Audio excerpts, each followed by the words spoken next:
Good morning बेटे। हम लोगों ने बेटे एलसीआर टॉपिक जो कि बोर्ड पर्पस से कंपटीशन पर्पस से काफ़ी इम्पोर्टेंट एनसीईआरटी की टॉपिक है, उसे हमने डिस्कस किया। लेकिन बेटे उसके बहुत सारे पार्ट्स, फिगर्स, न्यूमेरिकल तो अभी बाकी ही है। तो न्यूमेरिकल्स भी हम इसके थोड़ा सा भी रुके हुए हैं, पावर पढ़ा लें तो उसमें बहुत सारे फार्मूले यूज होते हैं। तब न्यूमेरिकल्स कंप्लीट करके तब ट्रांसफार्मर लास्ट टॉपिक को पढ़ाएंगे। तो बेटे आज पहले थोड़ा सा उसके पार्ट को देखें हम, तब इलेक्ट्रिकल रेजोनेंस पढ़ेंगे। हमने लास्ट वीडियो में आपको दिया है क्या, आप ध्यान दें। Z इक्वल टू आर का square plus XL minus XC का होल स्क्वायर। ये पढ़ा है ना इसको। और बेटे इसी के पैरेलल आपने क्या पढ़ा है, tan phi XL minus XC upon R. Resistance of conductor, resistance of inductor, reactance of inductor, reactance of capacitor. थोड़ा सा इसका केस देख लें तब हम इलेक्ट्रिकल रेजोनेंस पढ़ेंगे। पहला केस क्या है बेटे, if circuit containing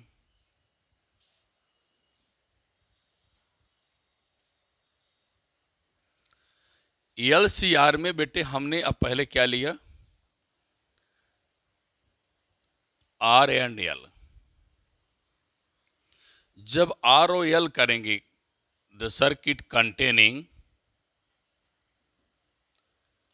R and L, तो एक्ससी यहां से बेटे रिमूव हो जाएगा। तब हमारा जेड का फॉर्मूला क्या मिलेगा, रूट ऑफ आर की स्क्वायर प्लस एक्सएल का स्क्वायर। करंट की बात करेंगे, करंट भी अपान आर होता है, लेकिन एलसीआर पढ़ रहे हो, एलसीआर में इम्पीडेंस आता है। इम्पीडेंस का मतलब जेड हमने बता रखा है, R L C all element oppose the flow of current. तीनों मिल करके हमारे करंट को बाधा पहुंचाते हैं। अब मैं उनको रेजिस्टेंस नहीं कहूंगा, तीनों के कॉम्बिनेशन इफेक्ट को बेटे हम एम्पीडेंस कहते हैं। इम्पीडेंस अब हम रेजिस्टेंस नहीं कहते, वो भी हिंदी कन्वर्जन में आएंगे तो प्रतिरोध ना होकर के प्रतिबाधा कहा जाता है, वहां रेजिस्टेंस कहा जाता है। रेजिस्टेंस माने प्रतिरोध, प्रतिबाधा, प्रतिबाधा प्रत्येक की बाधाओं को मिला करके जेड विरोध को। तो यहां क्या करेंगे, वी कर देंगे, रूट कर देंगे, एक्सएल स्क्वायर कर देंगे। अगर वोल्टेज मैक्सिमम चाहिए तो मैक्सिमम कर लीजिए, करंट मैक्सिमम आ जाएगा। लेकिन इसी के बाद आप आगे फिर देखिए, इसी में अगर tan फाई निकालें बेटे तो एक्ससी जीरो होगा, तो क्या बचेगा, एक्सएल अपान आर। कुछ चीज़ें हम बोर्ड से एक्स्ट्रा पढ़ा दे रहे हैं इसलिए कि आप लोग कभी भी क्वेश्चन ट्विस्ट कर गया आ गया तो छोड़िए नहीं, क्योंकि बहुत सारे कंसेप्चुअल क्वेश्चन भी फंस सकते हैं। इसलिए मैंने सारी बात को बेटा कुछ बोर्ड से ज़्यादा भी बता दे रहे हैं, परेशान नहीं होना। अभी आगे आएंगे, अब आपने फेजर डायग्राम में रेजिस्टेंस और एक्सेल की बात करें तो इंडक्टर में क्या होता है, लीड होता है कि लाइट करंट लैग करती है। भूल रहे हैं आप लोग, मैं भी समझाता हूं। इसकी फाई की value 0 phi less than pi by 2 होगी, ये मैं आपको बता दिया। तो क्या लिखेंगे, करंट लैग बिहाइंड, करंट क्या लिखेंगे, लैग्स बिहाइंड,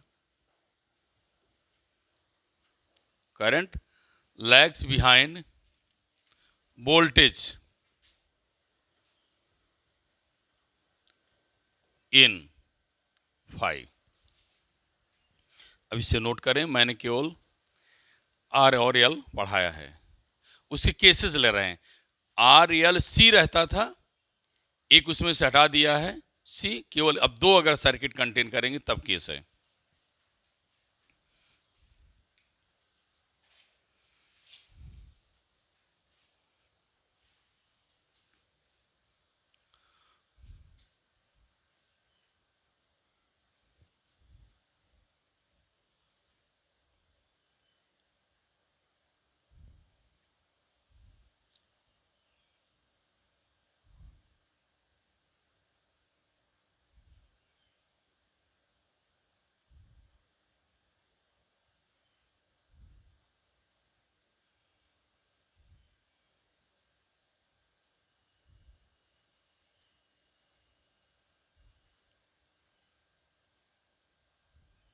ठीक,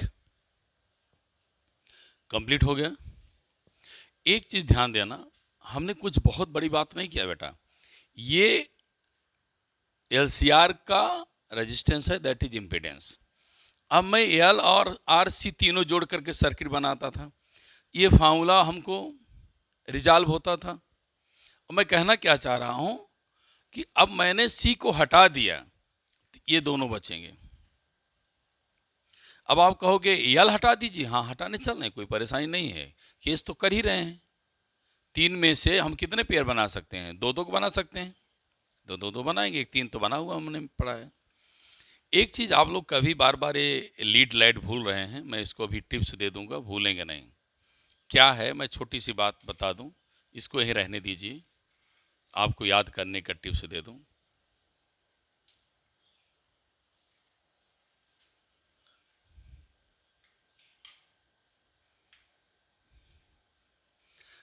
देखिए बेटे, वोल्टेज तो सब में एसी जनरेट किया गया, लगाया गया।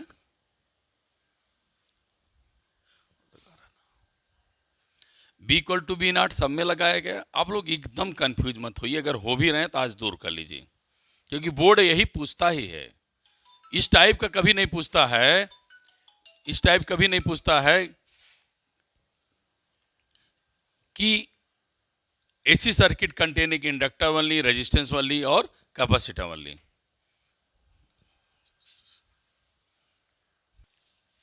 कैसे, इसको भूलेगा नहीं।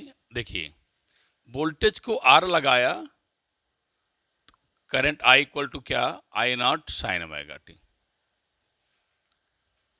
यल लगाया, I naught sine omega t minus pi by to.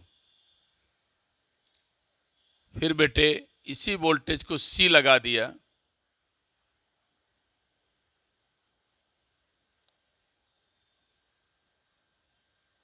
ये बन गया। अगर आपको लर्न नहीं हो रहा है, एक तरीका बता दें, वोल्टेज को रेजिस्टेंस जोड़ेंगे तो कोई फेज में चेंजिंग नहीं आएगी। इंडक्टर की बात करेंगे, इंडक्टर विरोध करता है, कहां, इंक्रीजिंग और decreasing current. Current sorry, increasing current का अपोज करता है, डिक्रीजिंग का अपोज। कहां पढ़ाया था? ईएमआई में, बोलो पढ़ाया था है? ठीक। तो बेटे जब ये अपोज करेगा तो करंट क्या करेगी? लैग करेगी, इसलिए माइनस आ गया। ना याद होता तो याद करने तरीका सुन लीजिए, अगर आप भूल जाते हैं, अगर भूल गए तो बहुत नुकसान होना है। ऐसे याद करिए, resistance no phase changes, inductor oppose, capacitor charge. Capacitor charge हो गया तो करंट को क्या करेगा? सपोर्ट करेगा। बोलिए, कैपेसिटर चार्ज होने का काम उसी तरीका है जैसे गवर्नमेंट हमें सप्लाई देती है अपने घरों में, तो साथ में बीच बीच में ट्रांसफार्मर लगा देती है कि वोल्टेज को बढ़ा दें, करंट वोल्टेज को सपोर्ट करें। उसी प्रकार से कैपेसिटर का काम क्या है, जब ये चार्ज हो जाएगा तो करंट को इंक्रीज कर देगा। अब तो नहीं भूलेंगे, बोलो यार, नहीं भूलेंगे ना? तो बेटे ये no change, oppose so negative, charge increase. ठीक है।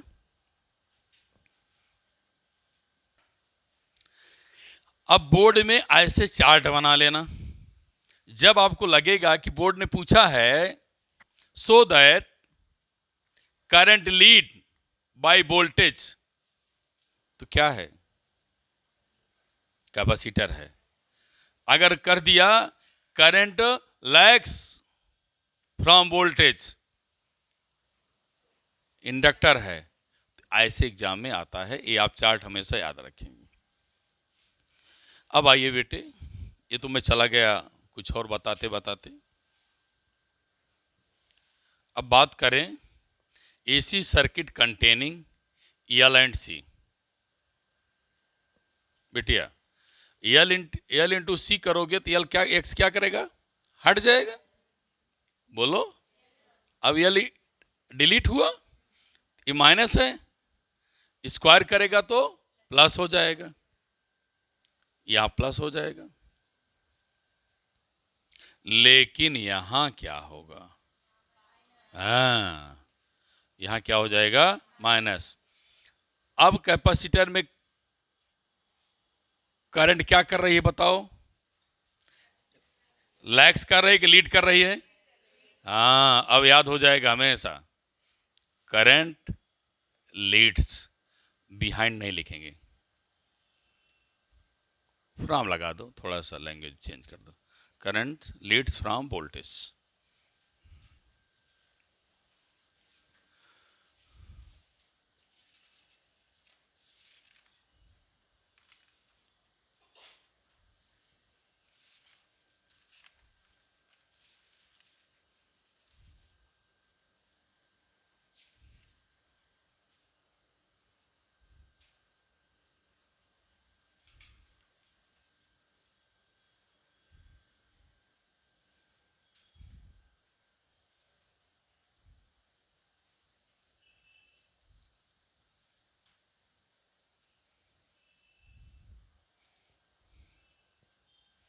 कंप्लीट हो गया?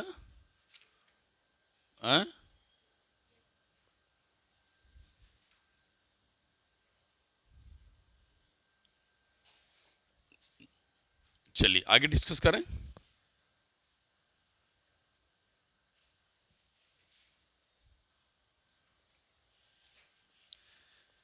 कुछ बहुत बेस्ट फिगर, अच्छे फिगर, सुंदर फिगर हम लोग पढ़ने चल रहे हैं, और आपको पढ़ने से भी अच्छा लगेगा, कुछ इंटरेस्टिंग बातें निखर कर आएंगी। आइए उस पर डिस्कस करें अभी, तब कहीं जाकर हम रिजोनेंस की तरफ चलेंगे।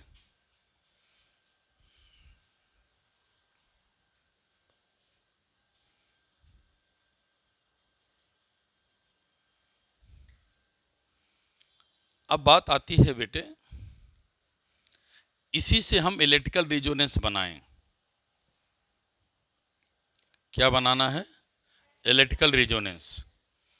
तो हम आ जाते हैं, डिस्कस करने चल रहे हैं इसी टॉपिक के सहारे।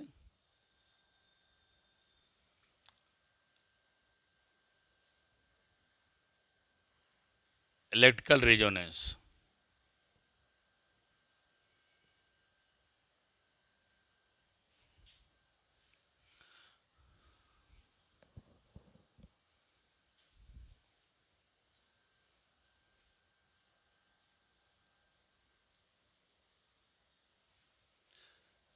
एलसीआर आर, कोई ऐसे बोलता है R L and C, take electrical resonance if voltage and current are same. Voltage and current are same phase. एक बहुत कंपटीशन की दृष्टि से टेक्निकल पॉइंट है। क्या रिजोनेंस, इलेक्ट्रिकल रिजोनेंस होगा सेम फेज का? मतलब क्या हुआ? हमारे बच्चे जानते हैं एंगल क्या हुआ? जीरो। अगर एंगल जीरो है तो मैं अभी आप बताया था कब फेज 0 मिला था। हाँ सही बताया, क्या बताया, सब लोग समझ गए। क्या होना चाहिए, आर ओनली, सर्किट में क्या होना चाहिए, हाँ सर्किट वन होना चाहिए। अगर सर्किट में आर ओनली लाना है तो इनको क्या कर देना है, हटा देना है। हटा देना है तो हटा दीजिए, 0 कर दीजिए, और जब 0 करेंगे तो एक्सएल इक्वल टू क्या मिलेगा, XC. It means electrical resonance take place in LCR. Electrical resonance take place in when XL equal to XC. लिख डालिए।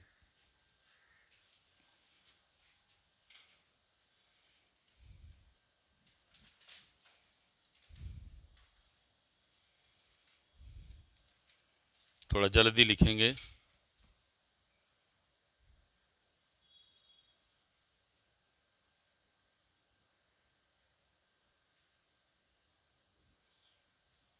लास्ट लाइनें जरूर आप लिख लेंगे। Electrical resonance take place in LCR when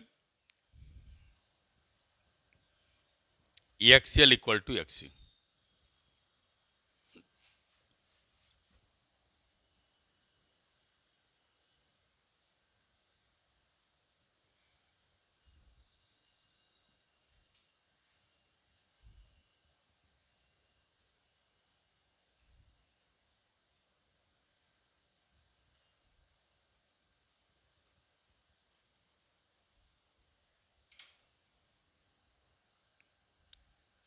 complete कर लिया आप लोग,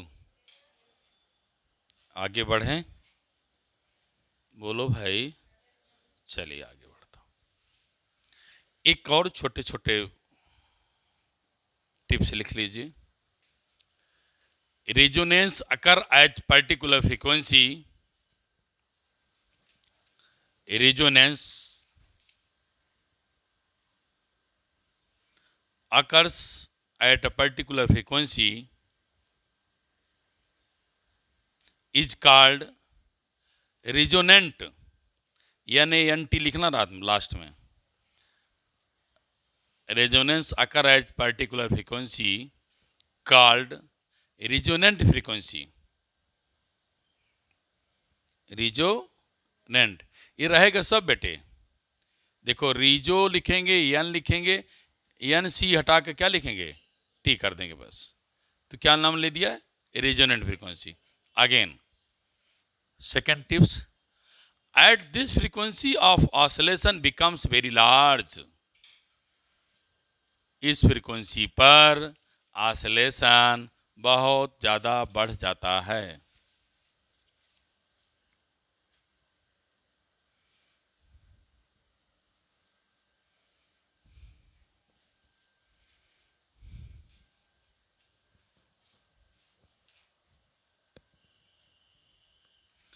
ठीक, अब आगे बात करें। आइए कुछ मैं और आगे समझा के ही बताऊं। जब बेटे यह दोनों इक्वल हो गए, 0 हो गए, तब आप बताओ जेड की वैल्यू क्या होगी, आर के इक्वल हो जाएगी। अब मैं आपसे पूछूंगा,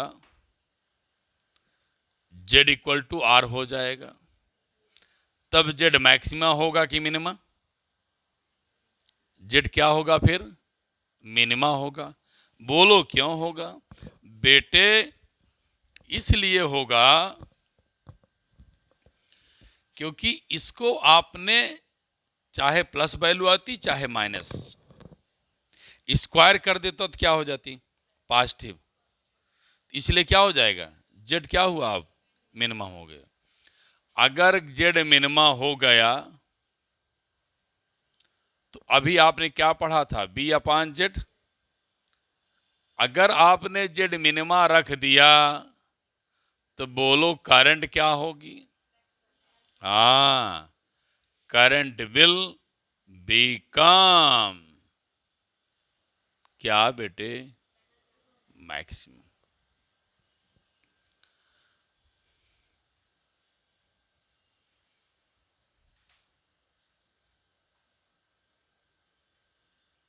चलिए मैं फिर कुछ लिखूं सुंदर सा बात। अभी आपने क्या कहा था? एक्सएल इक्वल टू एक्सी कर दो।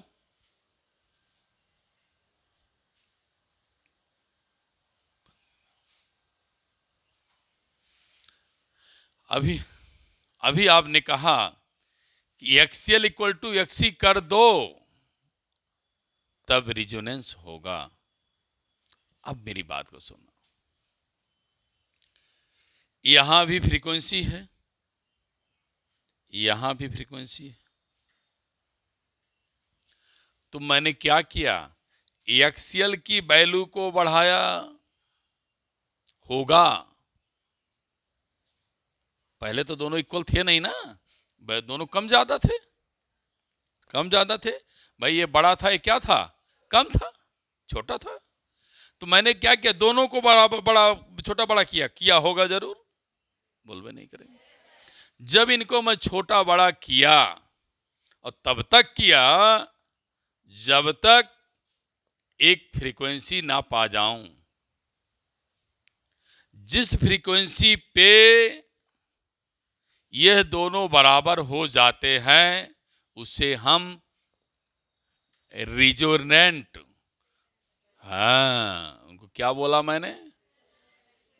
रिजोनेंट। अभी बोला था ना नाम उनका, रिजोनेंस नहीं बोला, क्या बोला था? Resonant frequency. ये मैं टॉपिक आपको मैं यहां पर पहुंचा दिया। क्या समझ में आया?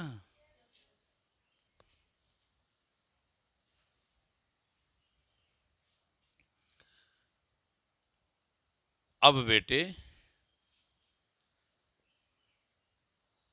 हम लोग पढ़ लिया, रेजोनेंट फ्रीक्वेंसी में फेज जीरो होगा, एक्सएल माइनस एक्सी का डिफरेंस जीरो होगा।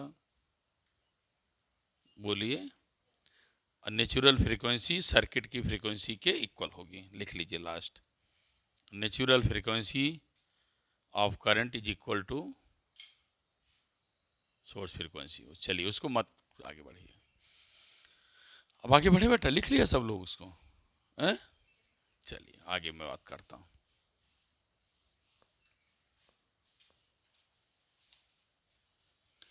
आगे जब इस पर डिस्कस करेंगे मेरे बच्चे,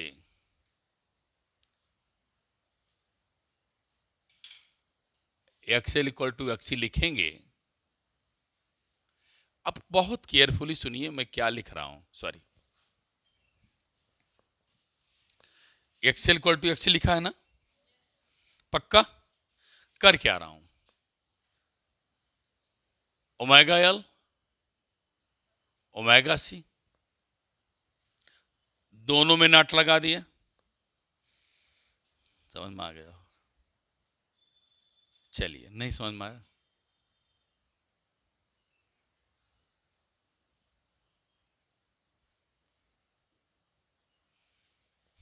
अब समझ में आया क्या? ना, इसी फ्रीक्वेंसी पे तो दोनों इक्वल हुए। जिस फ्रीक्वेंसी पे दोनों इक्वल हुए, तो मुझे अब जब इक्वल दिखाऊंगा, दोनों की फ्रीक्वेंसी को सेम करना पड़ेगा। नहीं समझ में आया? मैंने क्या क्या समझा? मैं यहीं से समझा के लाया। ये अभी कम ज्यादा थे, लेकिन जब इक्वल हो गए तो एक फ्रीक्वेंसी इक्वल करने में आई है, दोनों को बदल दिया। मतलब इनकी जो फ्रीक्वेंसी थी, इनकी जो फ्रीक्वेंसी मैंने बदल दिया, बदल करके नई फ्रीक्वेंसी ला दिया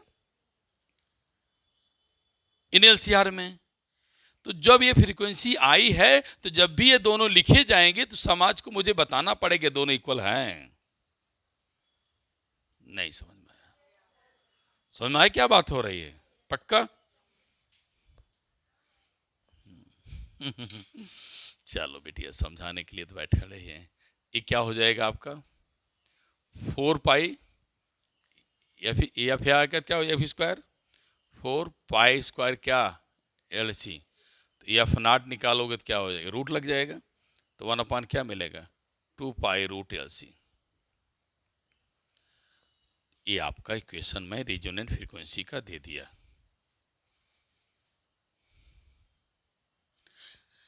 अब फ्रीक्वेंसी चेंज होगी जब एल और सी क्या होंगे, चेंज होंगे। तो यहां लिख सकते हैं एफ चेंज, ये लिखा दिया, घटना और बढ़ना डिपेंड अपॉन क्या, एल एंड सी। शायद मेरे बच्चों को समझ में आ भी गया। समझ में आया कि नहीं आया बोलो। चलिए अच्छी बात।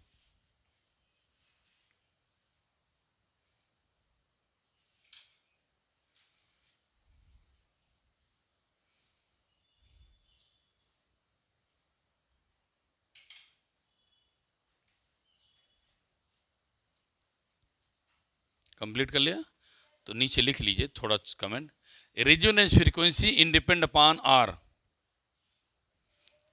हाँ रेजोनेंस यार जो भी लिखो, resonance frequency is independent upon are.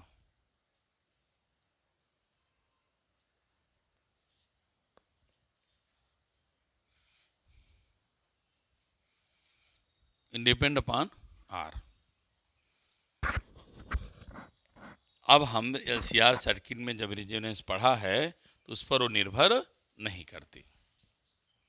Clear हो गया सबको।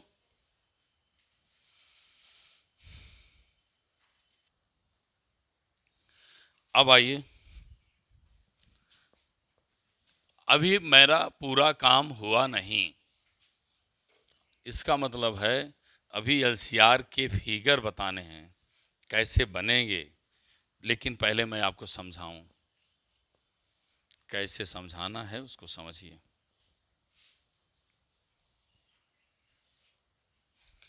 कंप्लीट हो गया, जितनी बातें समझ में आ गई बढ़िया से, बोल ही नहीं रहे आप लोग। अब देखिए मैं क्या करने चल रहा हूं। आपको सुनने के बाद बड़ा अजीब सा महसूस होगा, सर क्या कह रहे हैं। बहुत ध्यान से सुनना तभी मैं समझा पाऊंगा क्या कह रहा हूं।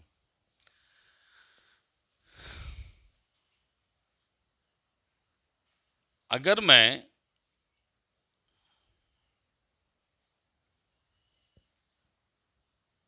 एक्सएल और एक्सी को कंपेयर करने चल रहा हूं, सुना ध्यान से। अगर फ्रीक्वेंसी स्मॉलर ले लें, किसकी, एक्सएल की, सुनना ध्यान से।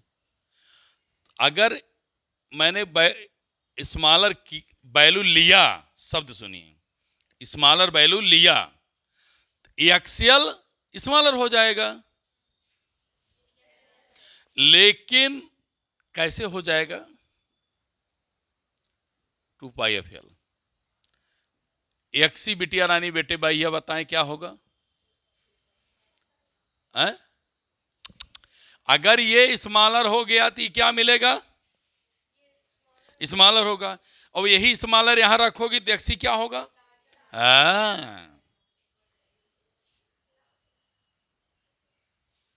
बोलो, इसको आपने कम कर दिया तो कम हो गया, और ये कम कर दिया तो क्या कर गया, बढ़ गया। तो रिजल्ट जेड क्या मिलेगा, लार्जर मिलेगा। अब सुनिए घटना, बड़ा मस्त टॉपिक है, ध्यान सुनिए। फिर फ्रीक्वेंसी को लार्जर कर दिया, एक्सएल क्या मिलेगा, लार्जर। एक्सी क्या मिलेगा, तो जेड क्या मिलेगा। है तो लार्जर बिटिया।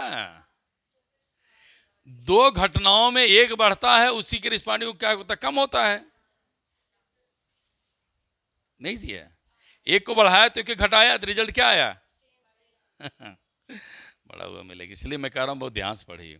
फिर इसको कम कम किया तो ये तो कम हो गया, लेकिन ये ज़्यादा हो गया, तो रिजल्ट क्या मिल जाएगा? लार्जर मिल जाएगा।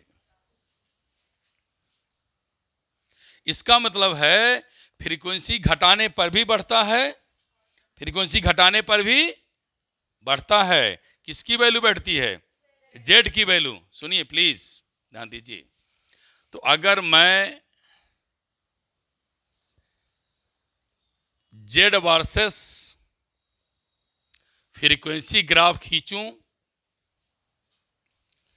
क्योंकि आपको घटाना है बढ़ाना है, सुनना ध्यान से तभी आएगा, नहीं तो आएगा नहीं। मैं कुछ ये आ गया कि नहीं?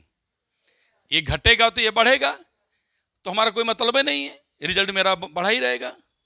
क्योंकि इसको बढ़ा दिया तो बढ़ ही गया, इसको बढ़ा दिया तो बढ़ गया, तो इसको बढ़ाया तो बढ़ गया, इसको घटा दिया तो हमारा कोई मतलब नहीं है। फिर क्या किया? इसको बढ़ा दिया तो ये घट गया, लेकिन ये क्या कर गया?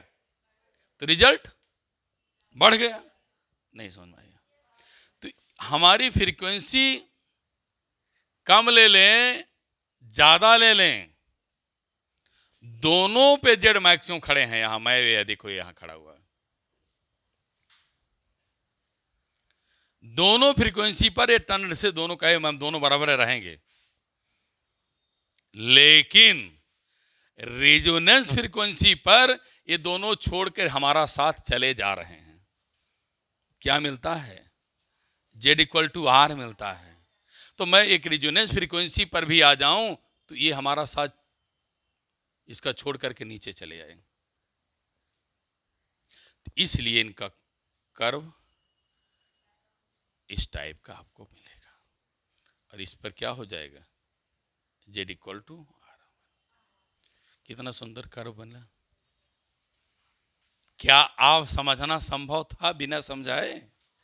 कदापि नहीं आता है, आप जान लीजिए। इसी के साथ मैं क्लास को क्लोज करता हूं, क्योंकि मेरे समय बाउंडेड है 30 मिनट से। इसलिए मैं बेटे आप लोगों को